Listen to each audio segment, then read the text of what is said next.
Salamat, goodbye, naghanap ng iba. Have you ever felt na parang ginawa mo namang maayos ang trabaho mo pero hindi na ulit nag-book ang client mo? Does this resonate with you? Let me tell you Daniela's story. May corporate event coordination business siya. Tapos hinahandle niya everything, venue sourcing, catering program flow, and logistics. And most of her clients are repeat corporate accounts. After isang major event, year-end party ng isang mid-size company, feeling ni Daniela naging maayos na naman ang takbo ng event. You see, the night went smoothly, pero natapos ang event, the client even said, "Maganda, thank you."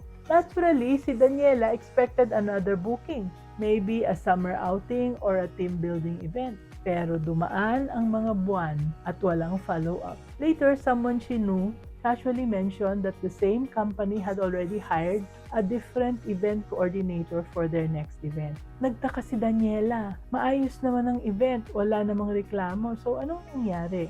Months later, through someone who worked at that company, she finally learned the real reason. Napansin pala ng VP who was overseeing the event na umabot ng halos 45 minutes beyond the schedule ang program.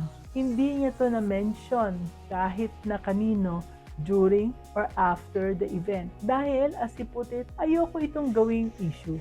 Instead, he simply decided not to book Daniela again. Hindi rin kasi nagtanong si Daniela ng maayos na feedback pagkatapos ng event. Akala niya kapag sinabi ng client na maganda, ibig sabihin okay na lahat. Pero the part of the client experience that would determine whether they would return, never lumabas. Kaya ang lesson, minsan kapag sinabi ng client na maganda or masarap at the end of a project or a product, courtesy lang yon.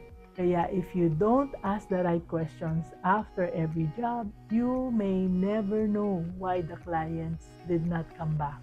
Anak, I hope those 5 situations made you stop and think for a moment. Kasi kung mapapansin mo, may isang bagay na pare-pareho sa lahat ng kwento. Wala sa kanilang customers were vocal about it. Wala namang nagdadala ng formal complaint or mahabang message. Basta quietly, they just pulled back. Some stopped ordering, others simply looked for another business. So, ang negosyo mo, anak, cannot grow on assumptions. Yung okay naman, hindi data yon. And that smile at the end of a transaction does not automatically mean babalik ang customer. Yung customer na nawawala sa'yo right now, malamang may sinasabi sila, hindi lang direkta sa'yo. Baka sinasabi nila yon sa friend, neighbor, or sa ibang suki somewhere else. And if there is no system for that feedback to reach you, you might keep fixing the wrong things. So, if your business is already more than 3 years old and sometimes you feel stuck or unsure how to grow without guessing, I can help.